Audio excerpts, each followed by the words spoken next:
کشیدگی میں خاتمے کا مشن، خطے میں ہوگا امن، پاکستان کا ثالثی کا شاندار کردار، تہران اور واشنگٹن مہمان، اسلام آباد بنا میزبان، دنیا بھر میں پاکستان کی ثالثی کے چرچے، اسلام آباد دنیا کا مرکز نگاہ بن گیا، ایران امریکہ جنگ بندی مذاکرات کے لیے اہم بیٹھک 11 اپریل کو اسلام آباد میں لگے گی، امریکی نائب صدر جے ڈی وینس اسلام آباد پہنچیں گے، خصوصی ایلچی اسٹیو وٹکاف اور جیریڈ کشنر بھی پاکستان آئیں گے، ایران کی نمائندگی وزیر خارجہ عباس عراقچی اور اسپیکر باقر قالیباف کریں گے، اسلام آباد میں سیکیورٹی انتظامات مزید سخت، شہر کے داخلی خارجی راستوں کی کڑی نگرانی، تمام حساس تنصیبات اور رہائشی آبادیوں میں اضافی نفری تعینات، اسلام آباد راولپنڈی میں آج اور کل چھٹی، شہباز شریف نے مذاکرات کے مقام کا دورہ کیا، سیکیورٹی انتظامات کا جائزہ لیا، وزیراعظم نے ہدایت کی کہ انتظامات میں کوئی کسر نہ چھوڑی جائے۔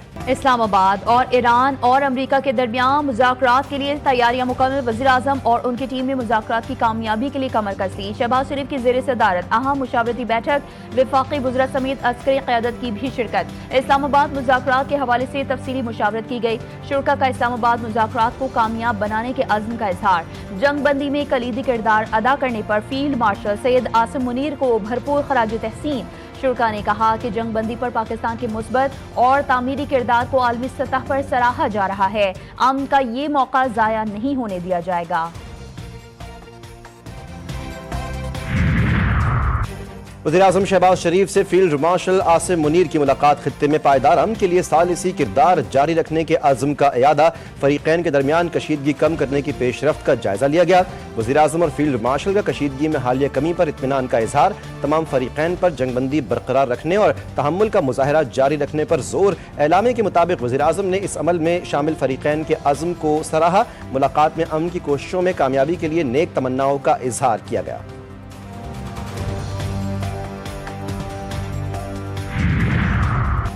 ٹرمپ خطے میں امن کی کوششوں کو نقصان پہنچانے پر تل گئے، ایران کو دھمکی دی، اگر معاہدے کی خلاف ورزی ہوئی تو بھرپور حملے کیے جائیں گے، سوشل میڈیا پر جاری پیغام میں کہا کہ امریکہ کے بحری جہاز، طیارے اور فوجی اہلکار ایران کے گرد و نواح میں تعینات رہیں گے جب تک کسی بھی ممکنہ معاہدے پر مکمل عمل درآمد نہیں ہو جاتا، ایران کو جوہری ہتھیار حاصل کرنے کی اجازت نہیں دی جائے گی۔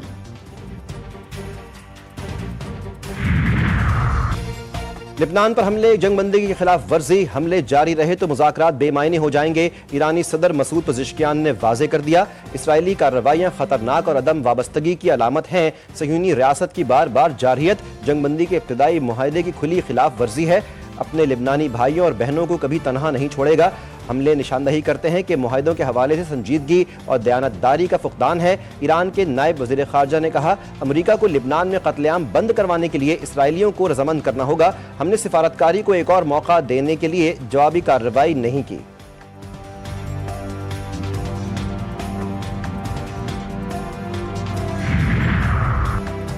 وزیراعظم شہباز شریف کا لبنانی ہم مذہب سے رابطہ، لبنان کے خلاف اسرائیل کی جاری جارحیت کی مذمت، ہزاروں قیمتی جانوں کے ضیاع پر دکھ کا اظہار، وزیراعظم نے کہا کہ پاکستان علاقائی امن کے لیے مخلصانہ کوششوں میں مصروف ہے، لبنانی وزیراعظم نواب سلام نے حملوں کو فوری طور پر ختم کرنے کے لیے پاکستان سے تعاون طلب کیا، وزیراعظم کا بحرین کے فرمانروا شاہ حمد بن عیسیٰ ال خلیفہ سے رابطہ، شاہ حمد نے پاکستانی کوششوں کی تعریف کی، شہباز شریف کو فرانس کے صدر میکرون کا ٹیلی فون۔ امریکی نائب صدر کا اسلام آباد ایکارڈ میں لبنان میں جنگ بندی کی بات کو شامل نہ کرنے کا اعلان، جے ڈی وینس نے کہا کہ لبنان کا مسئلہ اسلام آباد ایکارڈ میں شامل نہیں۔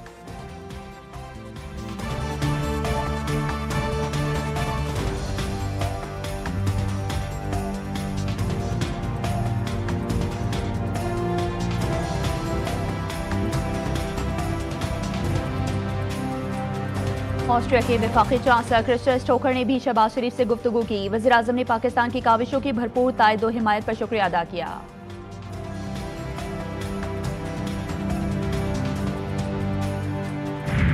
Negotiation fall apart in a conflict where they were getting hammered over Lebanon, which has nothing to do with them and which the United States never once said was part of the ceasefire. That's ultimately their choice. We think that would be dumb, but that's their choice. That this is an important step forward. Of course, it is a fragile peace, but we want it to lead to an agreement. The Australian government also firmly believes that this has to apply to Lebanon as well. We want to see peace in this region. امریکی نائب صدر کا اسلام آباد accord میں لبنان میں جنگ بندی کی بات کو شامل نہ کرنے کا اعلان۔ جے ڈی وینس نے کہا لبنان کا مسئلہ اسلام آباد ایکارڈ میں شامل نہیں۔ آسٹریلیا کے وزیر اعظم بولے کہ ان کے خیال میں مشرق وسطی میں قیام امن کی بات کی گئی ہے، لبنان بھی اس میں شامل ہے۔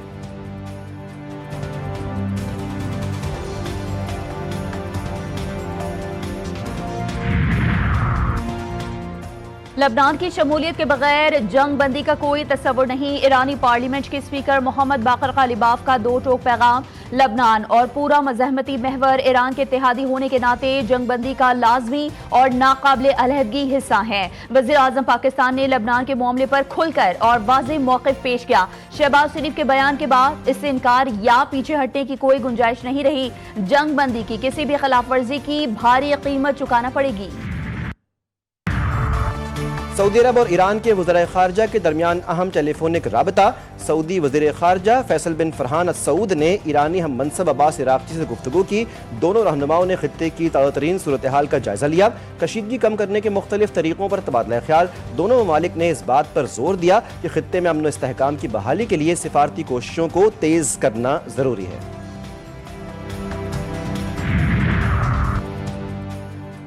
اسحاق ڈار کا سعودی وزیر خارجہ سے رابطہ، علاقائی امور پر گفتگو، قریبی رابطوں پر اتفاق۔ سیز فائر کے خلاف ورزیوں پر تشویش کا اظہار کیا گیا۔ اسحاق ڈار کی کویتی وزیر خارجہ سے بھی بات چیت ہوئی۔ کویتی وزیر نے ابتدائی سیز فائر کا خیر مقدم کیا، مکمل تعاون کا یقین دلا دیا۔ وزیر خارجہ اسحاق ڈار کا یورپی خارجہ پالیسی چیف سے بھی رابطہ ہوا۔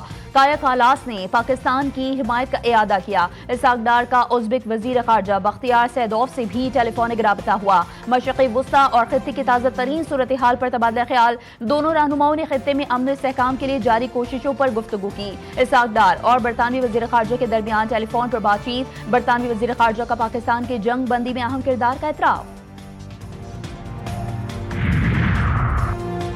برطانوی وزیر اعظم مشرق وسطی کے دورے پر متحدہ عرب امارات پہنچ گئے۔ کیئر اسٹارمر کی اماراتی صدر سے ایران جنگ پر گفتگو متوقع۔ برطانوی وزیر اعظم نے امارات سے پہلے جدہ کا بھی دورہ کیا۔ سعودی ولی عہد سے علاقائی حالات پر بات چیت ہوئی۔ اسٹریٹجک پارٹنرشپ اور معاشی امور پر گفتگو ہوئی۔ اسٹارمر سعودی عرب میں برطانوی فوجیوں سے بھی ملاقات کرنے کے لیے پہنچے۔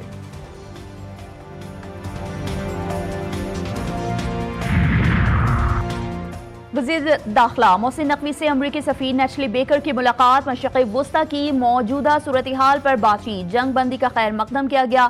امریکی سفیر کی جانب سے پاکستان کے مضبوط سفارتی کردار کی تعریف کی گئی۔ اسلام آباد میں کل ہونے والے اعلیٰ سطح کے مذاکرات پر بھی تبادلہ خیال کیا گیا۔ سیاسی اور عسکری قیادت وطن کو بلندیوں پر لے گئے ہیں۔ وزیر دفاع خواجہ آصف کہتے ہیں کہ بھارت نے للکارا تو ہم نے اس کی مانگ کا سندور اجاڑ دیا اور دھول چٹائی۔ اب 1 سال بعد پاکستان بین الاقوامی سفارتکاری کا محور ہے۔ پاکستان امن کا داعی ہے اور خطے میں بھائیوں کے درمیان صلح کا پیمبر ہے۔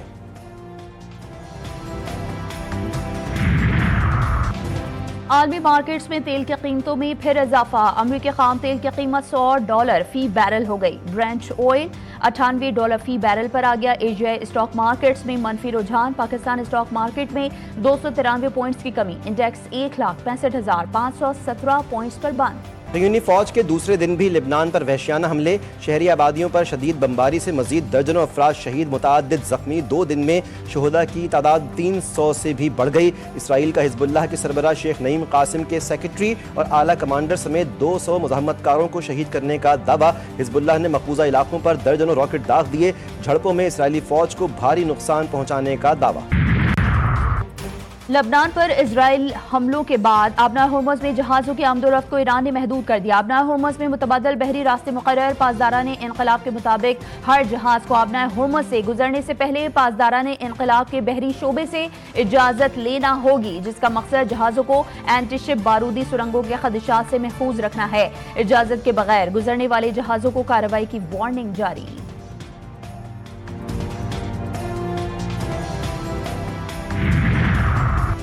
پاکستان کی جانب سے لبنان پر اسرائیلی جارحیت کی شدید مذمت۔ ترجمان دفتر خارجہ نے کہا عالمی برادری لبنان پر اسرائیلی جارحیت رکوانے کے لیے فوری اقدامات کرے۔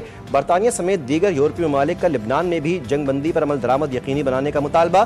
برطانیہ، France, Italy, Germany, Canada, Denmark, Netherlands, Japan سمیت دیگر ممالک کے رہنماؤں نے مشترکہ اعلامیہ جاری کر دیا۔ کہا پاکستان اور دیگر شراکت داروں کا شکریہ ادا کرتے ہیں، لبنان میں بھی جنگ بندی پر عمل درآمد یقینی بنایا جائے۔ ایران کے خلاف جنگ ایپسٹین فائل سے توجہ ہٹانے کی کوشش قرار۔ ایران کے ساتھ جنگ کا آغاز امریکی عوام کی توجہ ایپسٹین فائل سے ہٹانے کے لیے کی ہے۔ معروف پوڈ کاسٹ میزبان جو روگن کا دعویٰ۔ جو روگن نے اتفاق کرتے ہوئے کہا ہے کہ سابق امریکی صدر بل کلنٹن نے بھی مبینہ طور پر عوام کی توجہ ہٹانے کے لیے دیگر ممالک پر بمباری کی تھی۔ ایران کے سپریم لیڈر آیت اللہ سید علی حسینی خامنہئی کی شہادت کا 40واں روز۔ تہران سمیت مختلف شہروں میں اجتماعات، بڑی تعداد میں ایرانی عوام سڑکوں پر۔ تہران میں ایرانی عوام نے شہید سپریم لیڈر آیت اللہ خامنہئی کو اشکبار آنکھوں کے ساتھ فوجی سلامی بھی پیش کی۔ وزیر اعلیٰ سندھ کی زیر صدارت سانحہ گل پلازا جوڈیشل کمیشن رپورٹ کا جائزہ اجلاس۔ سفارشات پر عمل درآمد کے لیے وزراء کی کمیٹی تشکیل۔ وزیر داخلہ سندھ کمیٹی کے کنوینئر ہوں گے۔ وزیر بلدیات، وزیر صنعت و تجارت اکرام اللہ دھاریجو اور ایڈیشنل چیف سیکریٹری کمیٹی کے سیکریٹری ہوں گے۔ کمیٹی رپورٹ کا جائزہ لے کر سفارشات وزیر اعلیٰ سندھ کو پیش کرے گی۔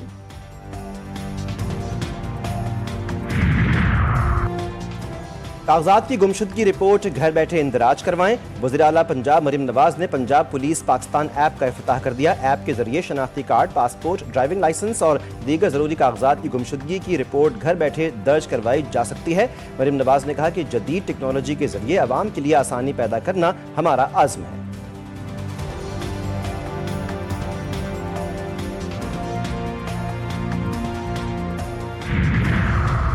سندھ کے سینئر وزیر شرجیل نام میمن نے کہا ہے کہ 3,31,000 کسانوں کو ہاری کارڈ کے ذریعے فیول سبسڈی فراہم کی۔ فیول سبسڈی میں مجموعی طور پر 3 ارب روپے جاری کیے گئے۔ سبسڈی 19,40,000 ایکڑ زرعی رقبے کے لیے دی گئی۔ رقم تصدیق شدہ ڈیٹا کی بنیاد پر کاشتکاروں کو براہ راست منتقل کی۔ کراچی میں منکی پاکس کا تیسرا مشتبہ کیس رپورٹ، دوسرا تصدیق شدہ کیس بھی سامنے آ گیا۔ سندھ انفیکشن ڈیزیز اسپتال میں 22 سالہ نوجوان میں ایم پاکس کی تصدیق ہوئی۔ کیس مثبت آنے پر نوجوان کو آئسولیشن وارڈ منتقل کیا گیا۔ کراچی میں ڈینگی سے رواں سال پہلی ہلاکت، جاں بحق شخص کا تعلق ضلع شرقی سے ہے۔ خیبر پختونخوا اور بلوچستان میں حالیہ بارشوں سے تباہی، سیلابی ریلوں، لینڈ سلائیڈنگ اور مکانات کے منہدم ہونے سے معمولات زندگی بری طرح متاثر۔ کرم میں مکان گرنے سے 4 بچے زندگی کی بازی ہار گئے۔ شب قدر میں سیلابی صورتحال، مکانات اور فصلیں متاثر۔ مری میں لینڈ سلائیڈنگ سے شاہراہیں بند۔ بلوچستان میں بارشوں اور ژالہ باری سے نظام زندگی مفلوج، مختلف علاقوں میں سڑکیں بند، لوگ مشکلات کا شکار۔ اور پی ایس ایل سیزن 11 کے دلچسپ مقابلے جاری۔ اسلام آباد یونائیٹڈ نے لاہور قلندرز کو آؤٹ کلاس کر دیا، 9 وکٹوں سے شکست دے دی۔ 101 رنز کا ہدف بآسانی 1 وکٹ کے نقصان پر حاصل کیا۔ لاہور کی پوری ٹیم صرف 100 رنز پر ڈھیر ہو گئی۔ دوسرے میچ میں پشاور زلمی کا کراچی کنگز کو جیت کے لیے 247 رنز کا ہدف۔ کشال مینڈس کی شاندار سینچری، بابر اعظم کی 87 رنز کی اننگز۔ ہدف کے تعاقب میں کراچی کنگز کی بیٹنگ جاری۔